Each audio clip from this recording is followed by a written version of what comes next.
Good morning student. देखिए student, आज हम पढ़ेंगे वाच्य। वाच्य क्या होते हैं। प्रभुनाथ सामान खरीदता है, जया से फल खरीदे जाते हैं, कबूतरों से उड़ा जाता है। इन वाक्यों की क्रियाएं खरीदता है, खरीदे जाते हैं, उड़ा जाता है भिन्न भिन्न रूपों में है। इनकी भिन्नता वाच्य के कारण है। वाच्य के कारण क्रियाएं कर्ता, कर्म या भाव के अनुसार होती है। इसकी परिभाषा देखिए। क्रिया के जिस रूप से पता चलता है कि क्रिया कर्ता, कर्म या भाव के अनुसार हुई है, उसे वाच्य कहते हैं। क्रिया किसके अनुसार चेंज होती है? कर्ता के, कर्म के या भाव के अनुसार, तो उसे हम वाच्य कहते हैं। वाच्य के भेद देखिए। इसके 3 भेद होते हैं: कर्तृवाच्य, कर्मवाच्य और भाववाच्य। जैसा कि हमको इनके नामों से ही पता चल रहा है कि क्रिया किसके अनुसार बदलती है। यहाँ कर्तृवाच्य, कर्तृवाच्य यानी कर्ता, कर्मवाच्य कर्ता जो कार्य करता है, और भाववाच्य जो उसके मन के भाव होते हैं। तो पहला पढ़ेंगे हम कर्तृवाच्य। कर्तृवाच्य यानी कर्तावाचक। जिस वाक्य की क्रिया कर्ता के अनुसार होती है उसे कर्तृवाच्य कहते हैं। कर्तृवाच्य की क्रिया के लिंग और वचन कर्ता के लिंग और वचन के अनुसार होते हैं। मान लो, अब आपको समझ में आएगा, कर्तृवाच्य यानी कर्ता के अनुसार ही लिंग और वचन होंगे और उन्हीं के अनुसार क्रिया परिवर्तित हो जाएगी। जैसे मान लो लिंग है पुल्लिंग या स्त्रीलिंग, या फिर वचन है एक वचन, बहुवचन, तो उसी के अनुसार हमारी क्रिया हो जाएगी। अगर लिंग है एक वचन और एक वचन है, चाहे लिंग है स्त्रीलिंग पुल्लिंग, तो लिंग और वचन के अनुसार ही हमारी ये क्रिया चेंज हो जाएगी कर्तृवाच्य में। तो देखिए पहला इसका उदाहरण, पायल रसगुल्ला खाती है। तो अगर हम कर्ता के अनुसार क्रिया नहीं लगाएंगे तो ये हमारा गलत होगा। जैसे मान लो हम बोलते हैं पायल रसगुल्ला खाता है, तो ये गलत हो गया क्योंकि ये स्त्रीलिंग है और इसका स्त्रीलिंग है और इसका वचन एक वचन है। तो इस तरह से ये हमारी क्रिया परिवर्तित हो गई। नेक्स्ट हम इसका उदाहरण देखेंगे। विनोद कमीज पहन रहा है। तो विनोद यहाँ क्या है? पुल्लिंग है और ये एक वचन है, तो इसी के अनुसार हमारी क्रिया चेंज हो जाएगी। तो विनोद के लिए हम रही नहीं करेंगे, रहा है। सोनाली बाजार जाती है, कपिल लीचियाँ खाता है। तो हमने कहा था ना, कर्तृवाच्य के अनुसार ही लिंग और वचन यहाँ परिवर्तित हो जाएंगे उसी क्रिया में। इन वाक्यों की क्रियाएं कर्ता पायल, विनोद, सोनाली और कपिल के अनुसार है। ये कर्तृवाच्य क्रियाएं हैं और इनके लिंग और वचन कर्ता के अनुसार ही चेंज होते हैं। कर्मवाच्य नेक्स्ट हमारा था कर्मवाच्य। जिस वाक्य की क्रिया कर्म के अनुसार होती है उसे कर्मवाच्य कहते हैं। जैसे यहाँ तो क्या था, कर्ता के अनुसार होती है, और दूसरे में क्या हो गया, कर्म के अनुसार, यानी कि कर्ता जो कार्य करेगा वो कर्म होगा और कर्म के अनुसार ही इसकी क्रिया चेंज होगी। यहाँ कर्ता के अनुसार नहीं होगी, यहाँ कर्म के अनुसार होगी। कर्ता जो भी कार्य करेगा वो कर्म के अनुसार होगा। इसमें तो हम सेंटेंस बनाएंगे तो इसमें अकर्मक क्रिया भी हो सकती है और सकर्मक क्रिया भी हो सकती है, लेकिन कर्म के अनुसार जब हम सेंटेंस बनाएंगे तो इसमें क्रिया सकर्मक ही होगी, क्योंकि सकर्मक का अर्थ होता है कर्म के सहित और अकर्मक का अर्थ होता है कर्म से रहित। तो इसलिए इसमें ज़रूरी है कि हम सकर्मक क्रिया से ही इसके उदाहरण बनाएंगे। कबूतरों से उड़ा जाता है। उदाहरण देखिए इसके, आशिता द्वारा पकोड़े खाए जाते हैं। अब इसमें कुछ चीज़ें ऐसे हैं कर्मवाच्य में कि से, के द्वारा, या जैसे इन दोनों से हम सेंटेंस बनाएंगे, से या के द्वारा से। और इसमें आशिता द्वारा पकोड़े खाए जाते हैं, अरुण द्वारा साड़ी खरीदी जाती है, नीता से कुर्ता सिला जाता है, विनीत से आइसक्रीम खाई जाती है। तो यहाँ देखिए आशिता तो हो गई इसकी कर्ता, द्वारा इसकी पहचान, कर्म के अनुसार। कर्म में जब भी हम सेंटेंस बनाएंगे तो के द्वारा, से या द्वारा, तीनों में से कुछ भी आपको लगा हुआ मिलेगा, तभी हमारा ये सेंटेंस पूरा होगा। तो यहाँ देखिए, आशिता द्वारा पकोड़े खाए जाते हैं। तो आशिता के द्वारा क्या खाया जाता है? पकोड़े। यहाँ हमने आपको पहले भी बताया था कि कर्म में हम क्या से क्वेश्चन करेंगे और तभी हमारा वो सेंटेंस पूरा होगा। अगर हमें उसका आंसर मिलता है तो क्रिया सकर्मक है, अगर हमें उसका आंसर नहीं मिलता तो क्रिया अकर्मक है। अरुण द्वारा साड़ी खरीदी जाती है। तो अरुण क्या करता है? साड़ी खरीदता है। तो यहाँ हमने बताया था कि कर्म के द्वारा ही क्रिया चेंज होगी। तो यहाँ कर्ता के द्वारा क्रिया चेंज नहीं हो रही। आशिता द्वारा पकोड़े खाए जाते हैं। अगर मान लो हम कर्म के अनुसार ही क्रिया चेंज करते तो खाए जाती है, इस तरह से होते, लेकिन ये गलत होता। यहाँ पकोड़े के साथ ही क्रिया चेंज होगी, साड़ी के साथ ही क्रिया चेंज होगी। नीता से कुर्ता सिला जाता है। तो नीता से क्या सिला जाता है? कुर्ता। तो यहाँ ये इसका कर्म हो गया और कर्म के अनुसार ही क्रिया चेंज होगी। विनीत से आइसक्रीम खाई जाती है। विनीत क्या खाता है? आइसक्रीम। तो आइसक्रीम से यहाँ जाती है।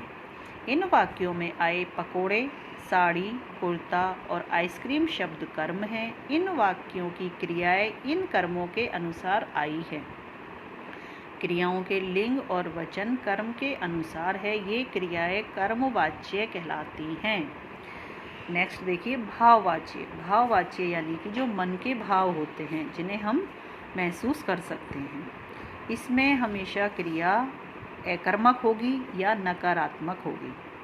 अकर्मक जो हमने बताए थे कि उसके कुछ निश्चित वो होते हैं शब्द, रोना, हंसना, खाना पीना, उठना, सोना, ये सारी चीज़ें अकर्मक क्रिया में आएंगी।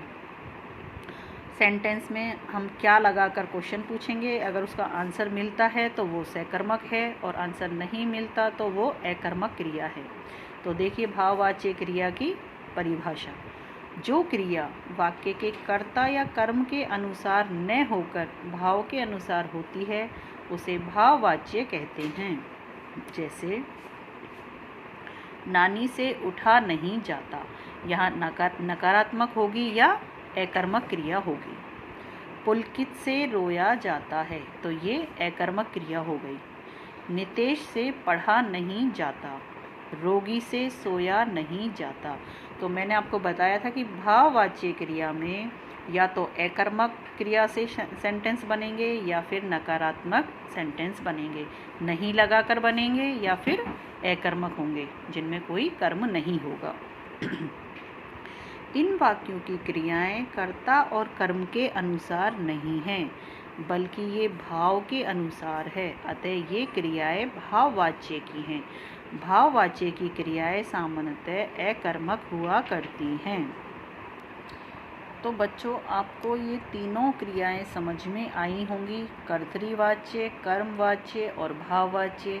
कर्तृवाच्य में क्रिया कर्ता के अनुसार बदलती है, कर्मवाच्य में क्रिया कर्म के अनुसार बदलती है। के, से, के द्वारा या द्वारा लगा हुआ मिलेगा सेंटेंस में।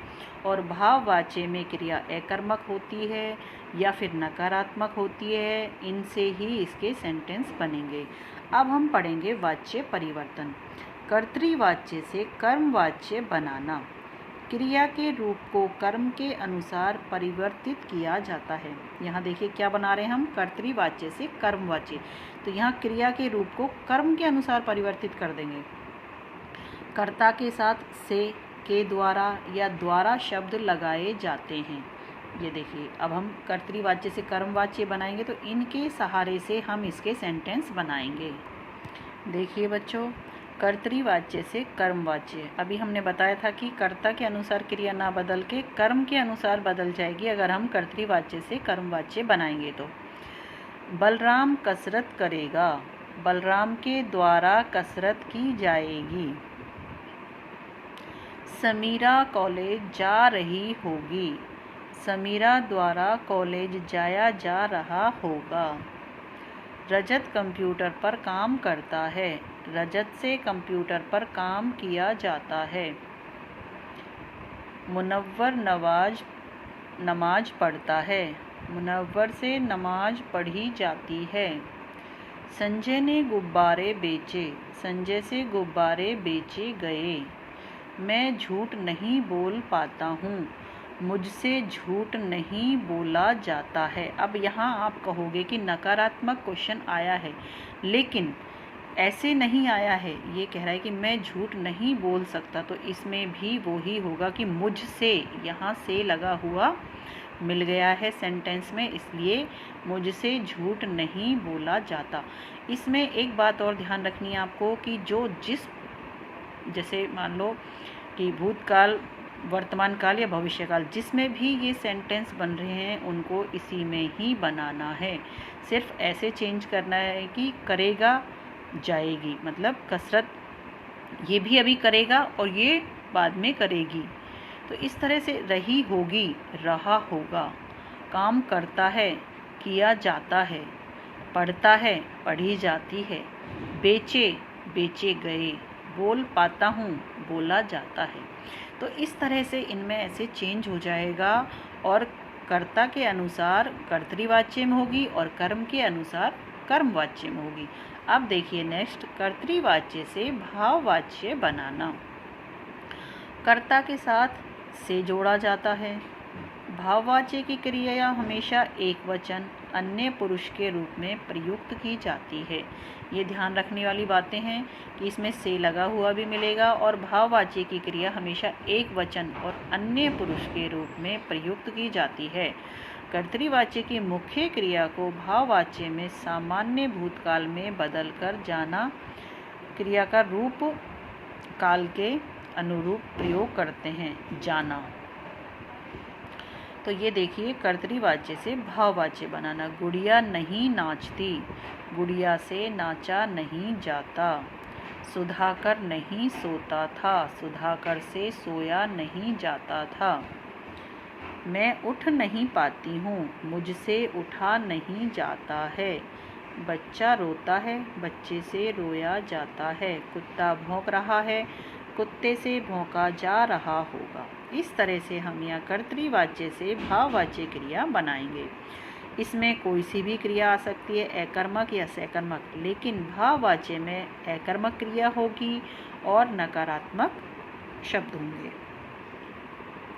कर्मवाच्य से भाववाच्य से कर्तृवाच्य बनाना। अब देखिए दोनों से, कर्मवाच्य और भाववाच्य से कर्तृवाच्य बनाना। सबसे पहले कर्ता के साथ प्रयुक्त से, द्वारा या के द्वारा शब्द को हटा दिया जाता है, क्योंकि ये शब्द किसके साथ जुड़ते हैं? कर्मवाच्य के साथ जुड़ते हैं। वाक्य में प्रयुक्त क्रिया को कर्ता के लिंग और वचन के अनुरूप बदल दें। कर्मवाच्य से कर्तृवाच्य बनाना। किसान से फसल काटी जाती है। किसान फसल काटता है। यहाँ से के द्वारा ये सब चीज़ें हटा देंगे, नकारात्मक क्रियाएं हटा देंगे। सुमित्रा से भजन गाया जा रहा था। सुमित्रा भजन गा रही है। ये सिंपल सेंटेंस बन जाएंगे। मालिन से फूल चुने गए। मालिन ने फूल चुने। इस तरह से यह कर्मवाच्य से कर्तृवाच्य बनाया है। अब देखिए भाववाच्य किस तरह से भाववाच्य से कर्तृवाच्य बनाना है। मुन्ने से बोला नहीं जाता। मुन्ना बोल नहीं पाता। दादी से चला नहीं जाता। दादी चल नहीं पाती। बच्चे से हंसा जाता है। बच्चा हंसता है। इस तरह से बच्चों हमने वाच्य पढ़े हैं, कर्तृवाच्य, कर्मवाच्य और भाववाच्य। कर्तृवाच्य कर्ता के अनुसार क्रिया चेंज होती है, कर्मवाच्य में कर्म के अनुसार क्रिया चेंज होती है और भाववाच्य में मन के भावों से या अकर्मक क्रिया से क्रिया यहाँ चेंज होती है। तो आपको मेरा वीडियो देखकर समझ में आ गया होगा कि किस तरह से हमें वाच्य पढ़ने हैं। बहुत ही आसान तरीका है, आपको समझ में आए होंगे। तो इसको आप ध्यान से पढ़ेंगे। इसके जो नोट्स हैं वो आप अपने तरीके से बनाएंगे, जैसे कि आप पहले भी करते आए हो। तो इस तरह से आप इसको ध्यान से करेंगे। Thank you.